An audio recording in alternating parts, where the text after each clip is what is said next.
On a Tuesday in Washington, an urgent meeting was convened on extremely short notice. Treasury Secretary Scott Bessent and Federal Reserve Chair Jerome Powell called a sudden summit at Treasury headquarters.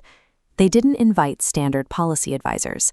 They summoned the chief executives from Citigroup, Morgan Stanley, Bank of America, Wells Fargo, and Goldman Sachs.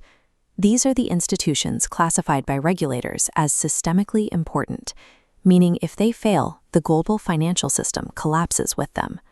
The sole item on the agenda for this financial summit was the discovery of a specific software model, a newly developed artificial intelligence with the technical capacity to bypass security layers that government regulators previously considered secure. Up until this moment, Washington had treated artificial intelligence primarily as an economic engine. This rapid response meeting proved that top officials now view advanced AI as a direct, immediate threat to global stability. The cause of this sudden panic is a software model named Claude Mythos, recently developed by the AI company Anthropic. Anthropic accompanied the announcement of Mythos with a shocking claim: their new model is too powerful and too dangerous to be released to the general public. This explains the fear in that Wall Street meeting. The government is terrified that if hackers get their hands on a model this capable, they could use it to rapidly identify and exploit hidden flaws in the legacy computer networks that run major banks. The race to build better AI has transitioned from a public battle for consumer subscriptions into a privatized national security crisis where the most capable tools are locked away. To understand this panic, look at the data.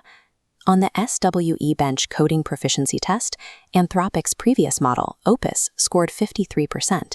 The new Mythos model jumps to 77%, a massive leap in software engineering capability.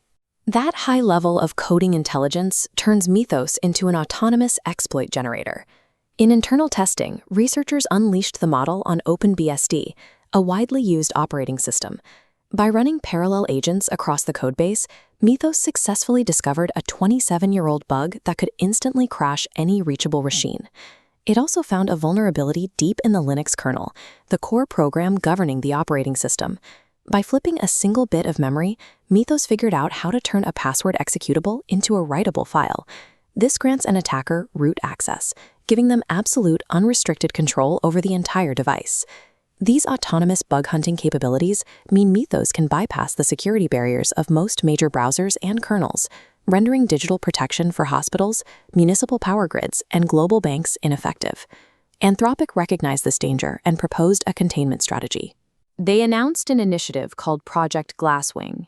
Instead of releasing Mythos to everyone, Anthropic is restricting access to a closed consortium of 40 corporate partners. The stated goal is to let these companies use the AI to proactively patch vulnerabilities in the world's most critical software systems. However, there is a glaring conflict of interest.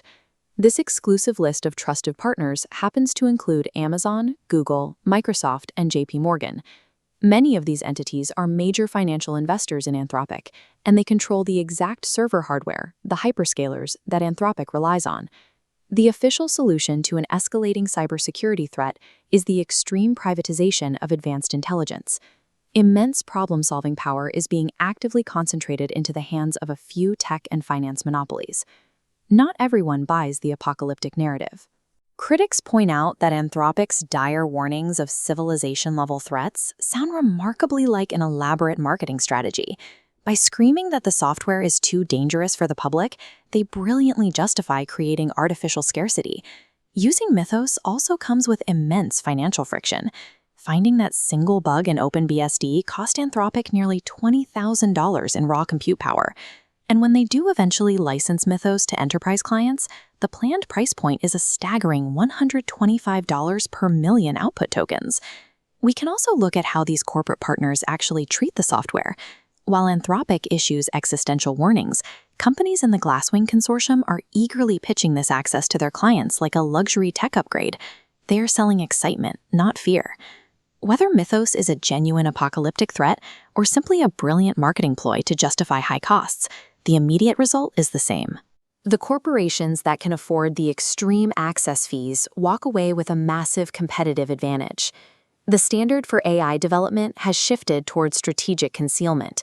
A company's market value is now tied directly to the proprietary intelligence it deliberately withholds from general users. This creates a permanent systemic divide.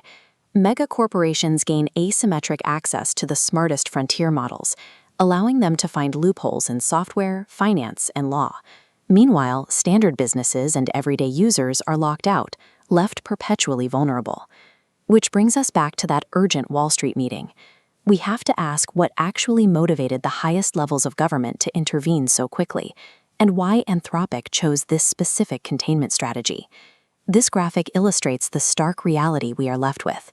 Will locking the world's most capable AI behind closed doors actually protect our fragile banking systems from collapse?